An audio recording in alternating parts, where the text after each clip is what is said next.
Kembali lagi di Cerita Cinta Channel. Jangan lupa like, comment, and subscribe ya. Terima kasih. Usai perdebatan di dapur itu, beberapa hari pun telah berlalu dengan seadanya.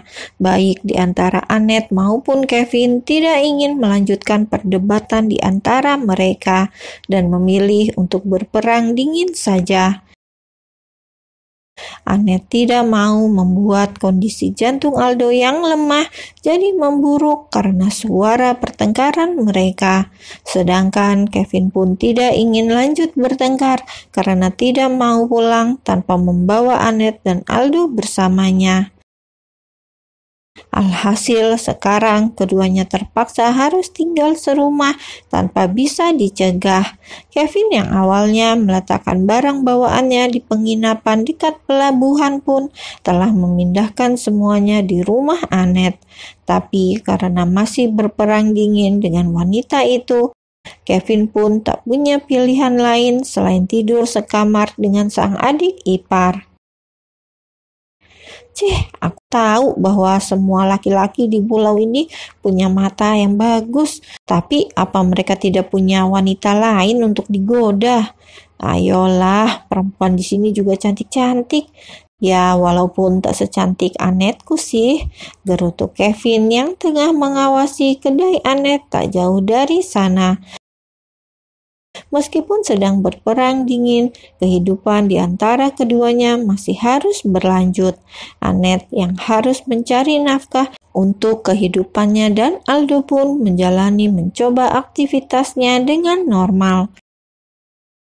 Ia membuka kedainya di hari-hari kerja seperti biasanya. Kemudian setelah berjualan pun, ia akan menghabiskan waktu istirahat bersama di rumah bersama sang adik. Ya, semua berjalan dengan normal, kecuali kenyataan bahwa Kevin terus saja mengganggu hari-harinya dengan terus-menerus membuntutinya yang kemanapun ia pergi. Demi Tuhan, apa laki-laki itu tidak punya pekerjaan lain?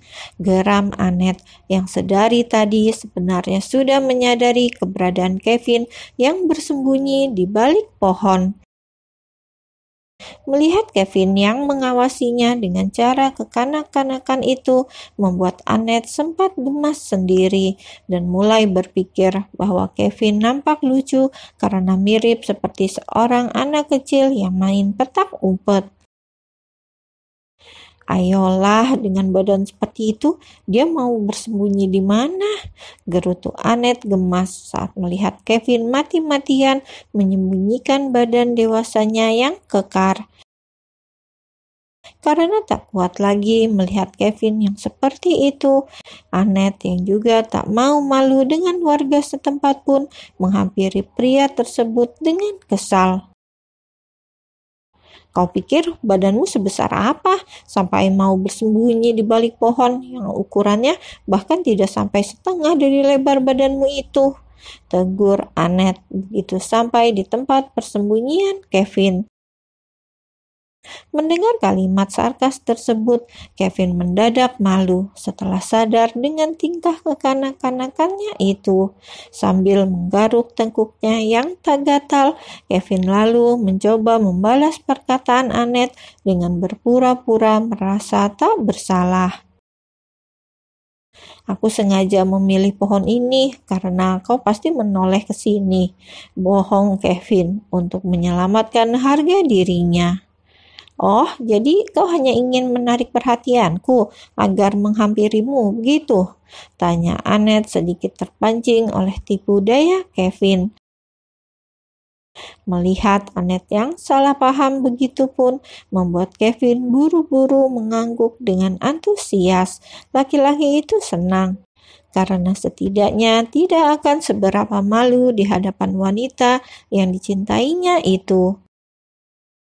Sementara itu, Annette yang tak percaya dengan apa yang dilihatnya pun mendadak kesal sendiri akan keputusannya untuk datang ke sana.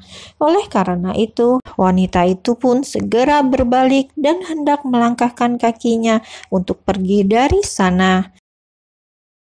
Namun setelah mengambil beberapa langkah, Annette pun sadar dengan realita dan memutuskan untuk berhenti berjalan. Dengan menghembuskan nafas berat, Annette pun kemudian berbalik lagi menghadap Kevin. "Kau, kemari dan ikut aku berjaga di kedai saja. Demi apapun, aku malu melihat tingkah bocahmu itu dilihat oleh orang-orang yang berlalu lalang," ucap Annette dengan nada terpaksa. Meskipun tahu bahwa Annette tampak terpaksa mengatakannya, Kevin tetap senang dengan ajakan tersebut.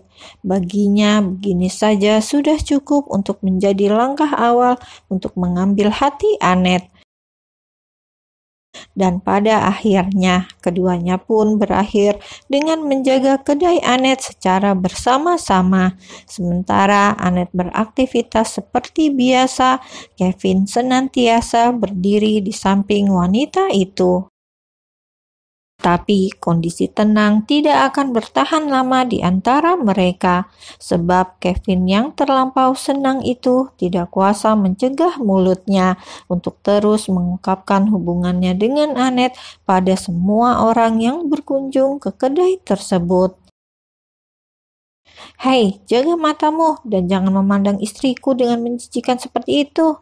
Hai tuan, wanita ini sudah bersuami dan suaminya adalah aku," sarkas Kevin pada seorang pria asing yang tampak dengan terang-terangan memandang genit pada Annette. Setelah pengganggu itu pergi, lantas datanglah seorang ibu-ibu ramah yang merupakan langganan di kedai Annette. Seperti biasa, Annette yang dituntut untuk selalu ramah pada pelanggan pun menyambut kehadiran ibu-ibu itu. "Aku mau beli satu yang seperti biasa ya," ucap wanita paruh baya yang tampak asing di mata Kevin, namun tidak bagi Annette tersebut. "Baik Bu, sebentar saya siapkan dulu ya."